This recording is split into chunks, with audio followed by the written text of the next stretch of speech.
नमस्कार दोस्तों, जैसे कि आप सारे ही जानते हैं कि एसएससी ने stenographer grade C grade D की रिक्रूटमेंट की नोटिफिकेशन जारी की है। अगर आपने प्लस टू कर रखी है तो दोस्तों आप इसके लिए एलिजिबल हैं। तो दोस्तों इस वीडियो में इस पूरे नोटिफिकेशन को बड़ी ही डिटेल में डिस्कस करेंगे।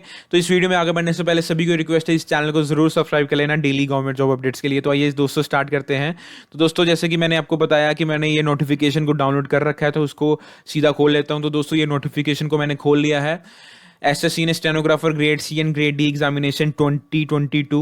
दोस्तों अप्लाई करने की जो डेट्स की बात कर लेते हैं तो 20 अगस्त से लेकर 5 सितंबर तक दोस्तों इसको अप्लाई कर सकते हैं। अप्लाई लिंक भी दे रखा है, ये वेबसाइट दे रखी है, इसको मैं दोस्तों डिस्क्रिप्शन में भी पिन कर दूंगा।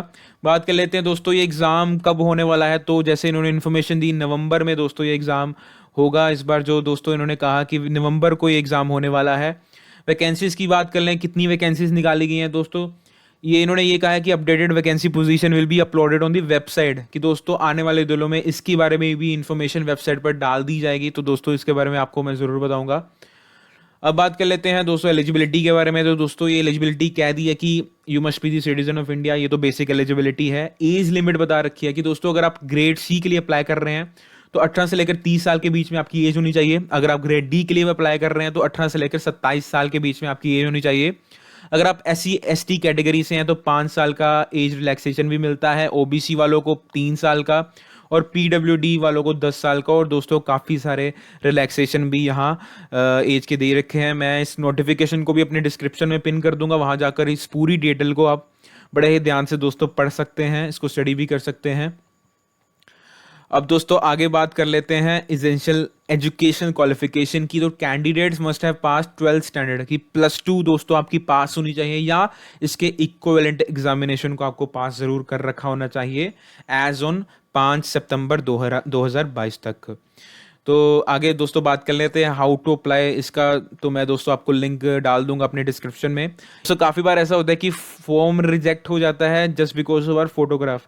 तो दोस्तों फोटोग्राफ के लिए इन्होंने ये मेन पॉइंट लिखा है कि आपकी जो फोटोग्राफ है विदाउट कैप और विदाउट स्पेक्टेकल्स होनी चाहिए, कि ऐनक के बिना, अगर आपको ऐनक लगी है तो उसको उतार के दोस्तों फोटो खिंचाइए, तभी ये वैलिड होगी। आगे बात कर लेते हैं फीस के बारे में। तो दोस्तों जो फीस होने वाली है 100 रुपये फीस होगी कैंडिडेट्स के लिए। और अगर आप वुमेन कैंडिडेट हैं या आप SC ST या PWD या एक्स सर्विस मैन है तो आपके लिए कोई भी फीस नहीं होने वाली। तो दोस्तों आगे बात कर लेते हैं सेंटर ऑफ एग्जामिनेशन की। तो ऑल ओवर इंडिया दोस्तों ये एग्ज़ाम होने वाला है। तो मेरे हिसाब से हर किसी के अपने अपने शहर में ये एग्ज़ाम ज़रूर होगा, अगर नहीं होगा तो पास में किसी बड़े शहर में ये तो एग्ज़ाम ज़रूर होने वाला है।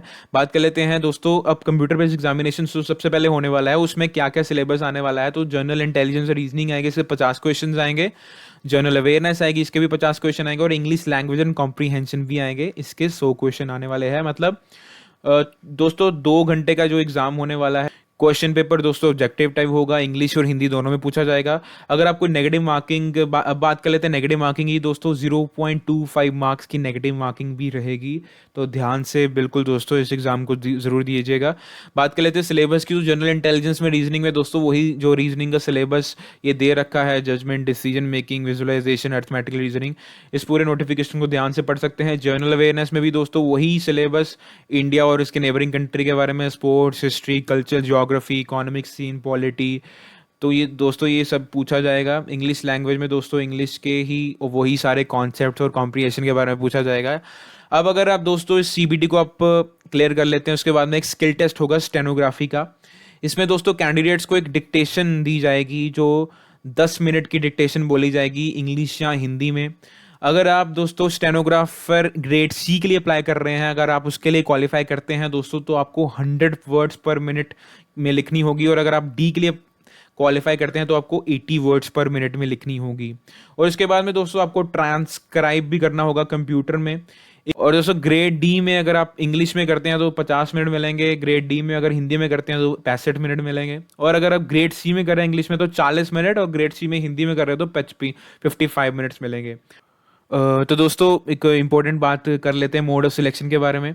जो मिनिमम क्वालिफाइंग मार्क्स चाहिए होंगे CBT में, अगर आप UR मतलब अनरिजर्व कैटेगरी से बिलोंग करते हैं तो 30% आपको क्वालिफाइंग मार्क्स चाहिए होंगे मिनिमम। OBC EWS के लिए 25% और SC ST के लिए 20%।